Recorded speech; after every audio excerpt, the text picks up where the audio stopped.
私の妹がリムジンに乗り込み祭壇で私の代わりを果たそうとした日、病院からローマンに最終通告が届いた。アッシュフォード様、電話の向こうの声は、事務的でプロフェッショナルながらも、最後通告の響きを帯びていた。ローウェル様の治療費は著しく滞っています。今日中に生産されない場合、延命措置の中止を余儀なくされます。ローマンは短く、信じられないといった笑い声を上げた。その音は、結婚式の準備のざわめいの中で鋭く響いた。ノラに、その芝居はやめろと伝えてくれ。恥ずかしい彼はシルクのネクタイを直しながら、電話に笑りついた。たとえ彼女が今日死んだとしても、僕はシエナと結婚する。そんなちっぽけな演技はやめておけ、と。彼の周りで、ニューヨークの老舗財閥の息子たちである新郎付き添い人たちが、連帯してクスクス笑った。あの病院は潰されたいのか？一人がスコッチをぐるぐるとかき混ぜながらあざけった。相手が誰だかわかってるのか？アッシュフォード家はマンハッタンの半分を所有してるんだぞ。電話は切れた。病室の無機質な静寂の中で私は無力に見ていた。看護師が手を伸ばし、人工呼吸器の電源を切るのを。30秒もかからなかった。機械の規則的なうなりはやみ、耳をつんざくような沈黙が残った。看護師は時計を確認し、誰もいない部屋に静かに告げた。死亡時刻、2025年10月10日。今日は私が死んだ日だった。それはまた、ローマンの結婚記念日でもあった。ローマンが再び私のことを考えたのは、披露宴が終わってからだった。最後の客が帰り、紙吹雪が吐き清められてようやく、彼は病院へと車を走らせた。彼は私の病室のドアを押し開けた。ベッドにまだ横たわる私の身体を見て、彼は自分が無意識に息を止めていたことに気づき、一息ついた。ほらな。彼は誰もいない廊下に向かって言い、自身の残酷さを正当化した。薬を切るなんて誰もあえてしないって言っただろう？彼は私の方へ歩き始め、口にした叱責の言葉を準備していた。だが、背後から聞こえた声に足を止められた。葬儀社の物憂げな男がドレスバッグを手に立っていた。失礼します、お客様。どいていただけますか？遺体に納棺衣を着せる時間です。1、ローマン、俺が代わりに見に行ってやるよ。アッシュフォード家を脅すなんて、どこの病院の神経だ。ローマンは、新郎付き添いの一人の申し出を冷たく手で制した。見るものなんてない。ノラのいつもの注目を引くための芝居さ彼は疲労感をにじませながら言った。あの事故以来、被害者面してる。ALS だの、治療費がないだの。でも、毎日シエナに様子を見に行かせてるんだ。全部嘘なんだよ。その友人はさらに食い下がろうとしたが、ローマンの我慢の糸が切れた。ノラにでも買収されたのか？どうして彼女をかばう？友人は引き下がり、謝罪の言葉をつぶやいた。ローマンの表情は硬化した。ノラが怪我をしたとき、約束したんだ彼は、誰に向かうでもなく自分自身に言い聞かせるように言った。シエナが家同士の結婚契約を履行するために代わりを務めるとはいえ、僕は一生ノラの面倒を見ると約束した。僕の保護下にあるものを誰がベッドにできよう？治療を止める？馬鹿げている。そう言いながら、彼はヴィンテージのロールスロイスで待つシエナの姿を見つけた。彼の目の中の氷は瞬時に溶けた。かつて愛した男が私の妹を同型の目で見つめるのを、私は空気中に漂うただの一片の意識として見ていた。胸にこみ上げる苦さは圧倒的だった。ローマンは知らなかった。私のために用意された指輪をシエナにはめさせると決めたその日から、私は消し去られていたのだ。社会的身分のしがらみを何とかしたがる私の両親は、シエナが私を転院させる決断を後押しした。安いところに移せ彼らは同意した。家族の名を汚すような廃人を置いておくわけにはいかない。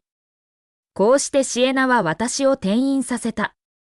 彼らは私を劣悪な施設に放り込み、専門医を切り、個人看護師を解雇した。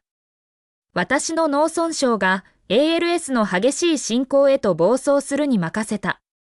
最初の頃、ローマンは電話をくれた。何十億もの取引をまとめるのに忙しい時でさえ様子を聞いていた。彼の母、こわるべきビクトリア・アッシュフォードが私のベッドの脇に立ち、婚約破棄を要求するまでは、ローマン、麻痺した女と結婚すれば、この家は笑い物になるわ。彼女は憤慨で顔を紅潮させてむしいた。社交界のホステスも務まらない。跡継ぎも産めない。アッシュフォード家は役立たずの資産を抱え込まないのよ。あの日の壊れた体を隠す場所すらないという屈辱を私は今も覚えている。だから、シエナが私の代わりを務めると聞いたとき、私は少しほっとした部分もあった。どうして私という衰弱していく女がローマン・アッシュフォードの傍らに立てようか？しかし今、私のサイズに合わせて特注されたベラウォンのガウンをまとい、私の指のために特別にカットされたダイヤモンドをはめたシエナを見て、その痛みは幻の心臓を貫く物理的な棘のようだった。披露宴会場の中ではグラスが触れ合う音がした。誰かが乾杯の温度を取った。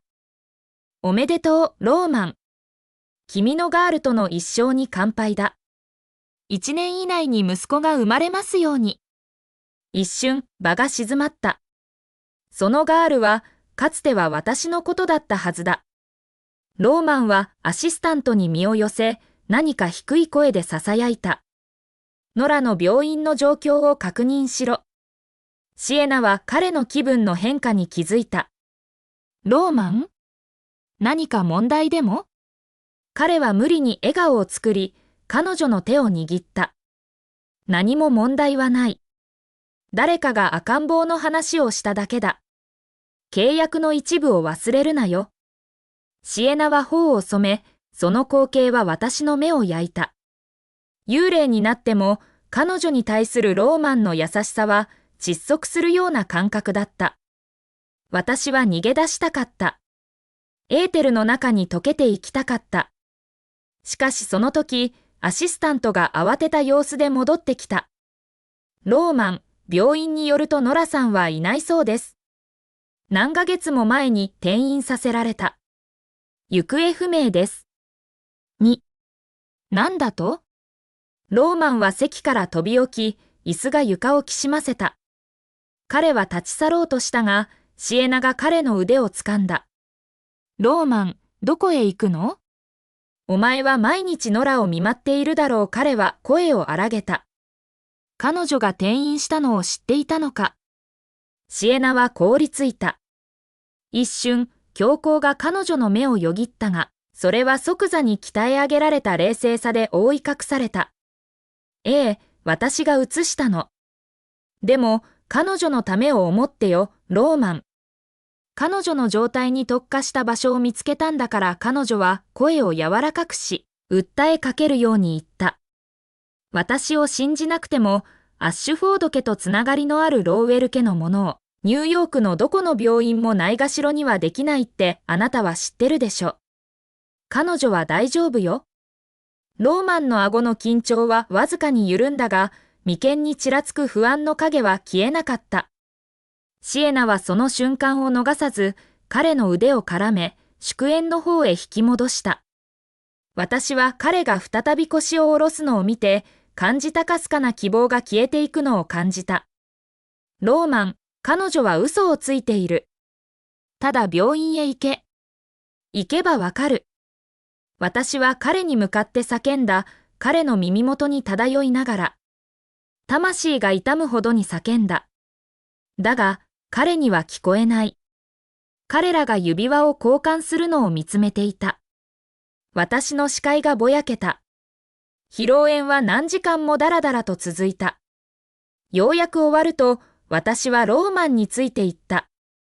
彼は新婚部屋には向かわなかった。彼は私の古い病室何ヶ月もいない豪華な部屋へ向かった。彼はドアの外に立ち、耳を澄ました。もし私に心臓があれば、その鼓動は耳をつんざくほどだっただろう。だが彼はドアを開けなかった。ただ小さな窓ガラスから空のベッドを覗き、私が眠っていると思い込んだ。野良彼は静寂につぶやいた。僕、今日結婚したよ。彼は額をドアの木べに預け、疲れ切ったように言った。シエナと結婚することを、君が僕を恨んでいるのは分かっている。でも、どうにもならないこともあるんだ。僕は君を愛していた。一度言っただろう、ずっと君だったんだって。過去を思い出して、彼の唇にかすかな笑みが浮かんだ。私たちはアッシュフォードの屋敷で出会った。私の両親は社交の場を作るために私を引きずっていった。彼の母の誕生日にバイオリンを演奏するはずだったが、私は凍りついた。エリートたちの視線が重すぎた。ピアノの前に歩み出て座り、私をメロディーに導いてくれたのはローマンだった。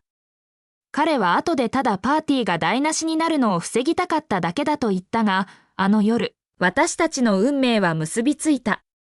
彼を愛することは疲れることだった。誰もが私を嘲笑った成り上がり者の女がプリンスを追いかけると。だが、彼の18歳の誕生日に、彼はみんなの前で私の手を取った。野良彼は言った。僕は終わらせる気のないことは始めない。君はアッシュフォード夫人になるんだ。逃げようとするな。私たちはあの時、未来を確信していた。僕を恨むなよ、ノラ・ローマンは今、ポケットからタバコを取り出しながら言った。彼は禁煙のサインを見つめ、ガラス越しに眠る私の姿を見て、ライターをしまった。彼はガラスをそっと叩いた。明日、君を移す。テントハウスに一番近い病院に連れて行く。いいか？部屋は静かなままだった。ようやく何かがおかしいと感じたローマンは、眉を潜めてドアノブに手を伸ばした。ちょうどその時、彼の電話が鳴った。シエナが気分が悪い？今行く。彼の手が下がった。彼は振り返り、去っていった。ドアは閉じたままだった。3. 私はローマンについて戻らなかった。彼の新婚の夜を目の当たりにする耐えられなかった。代わりに私の肉体が横たわる部屋の静寂の中で待っていた。ローマンは来ると言った。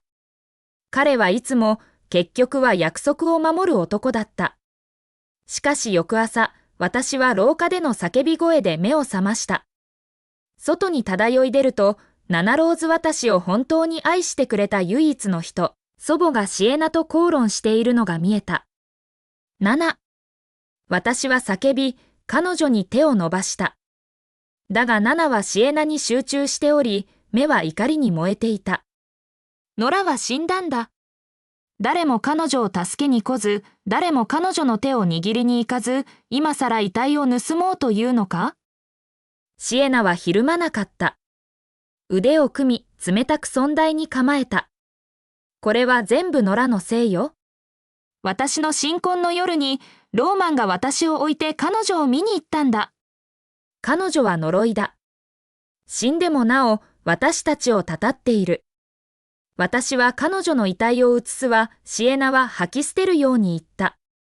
ローマンが絶対に見つけられないどこかに捨ててくる。ナナは胸を押さえ、顔色が青ざめた。私はシエナを押しのけようとしたが、私の手は煙のように彼女を通り抜けた。私に妹なんていないシエナは言葉を続け、声を毒を含んだ囁きに落とした。もし彼女がいなければ、ローウェル家が持つものはすべて最初から私のものだったはずなのに。なぜ私だけが寮学校に送られて、彼女は家にいられたの？私は凍りついた。彼女が私をここまで憎んでいたとは知らなかった。ナナは今、懇願していた。シエナ、お願い。彼女はもういないんだ。彼女はもうあなたとローマンを邪魔できない。彼女を休ませておくれ。シエナは笑った。残酷で鋭い笑い声を上げ、ナナを強く突き飛ばした。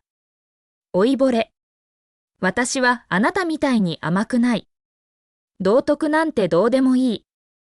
何年も前に誰かに金を払って野良の事故を仕組んだんだ。彼女は生き残ったけど。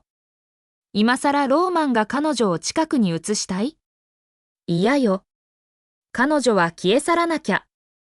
そうすれば彼もやっと彼女を忘れられる。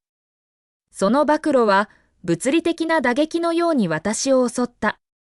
私の麻痺、私の人生を狂わせたあの事故、それは私の姉妹だった。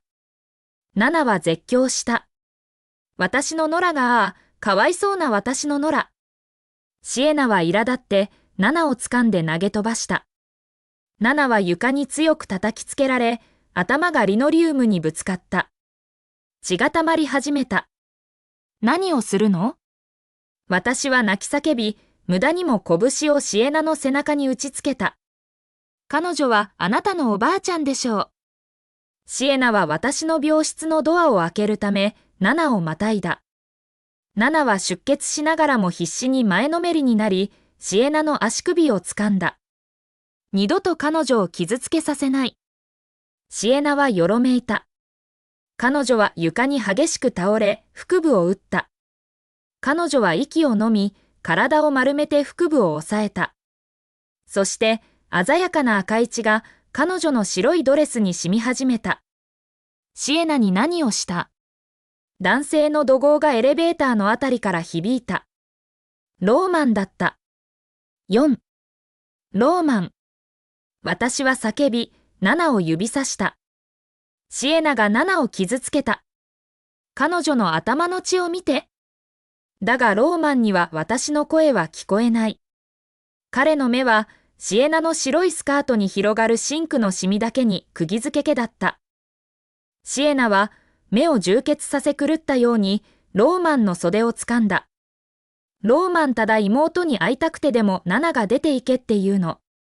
彼女が襲ってきて抵抗できなかった私たちの赤ちゃんが。私は凍りついた。赤ちゃん？ローマンの慌てた横顔を見て、私の世界は二度目に崩壊した。彼らは子供を授かるのに十分な間、関係を続けていた。私がベッドで腐りながら来ない電話を待っている間に、ローマンは私の病室の閉じたドアを睨みつけ、声は怒りで震えた。ノラ、今日移りすって約束しただろう。どうしてシエナにこんな暴力を指すんだ？出てきて今すぐ彼女に謝れ。でなきゃもうお前とは終わりだ。部屋は静かなままだった。私は震えながら彼を見つめた。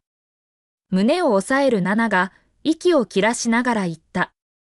アッシュフォード様のらは死んでます。彼女が私に何かを言うことなんてできません。シエナが嘘をついて。ローマンは一瞬止まり、眉間にシワを寄せた。シエナは彼の躊躇を見て取った。ローマン、私たちの子供について嘘をつくと思う？ナナはいつも私のことを嫌っていた。野良だけしか愛さなかったんだから。ローマンの疑念は消えた。彼はボディガードに合図した。二人の大男がナナをつかみ、腕を押さえつけた。ローマンは再びドアの方に向き直った。ノラ。もし出てこなければ、お前が一番愛する者にお前の代償を払わせる。彼は時計を確認した。3秒だ。ローマン、私は死んでる。お願い、彼女を放っておいて。私は叫んだ。ただドアを開けて。ただ見て。彼はガードにうなずいた。男はナナの膝の裏を蹴った。彼女は鈍い音を立てて床に崩れ落ち、息を切らした。私の婚約者に謝れ。ガードが怒鳴った。生き生きがナナは喘ぎながら言った。喘息が。彼女の震える手がバッグを探った。だがシエナが手を伸ばし、バッグを廊下の向こうへ蹴り飛ばした。そのままひざまずいていなさいシエナは嘲笑した。まだ謝罪が足りないと思わないから。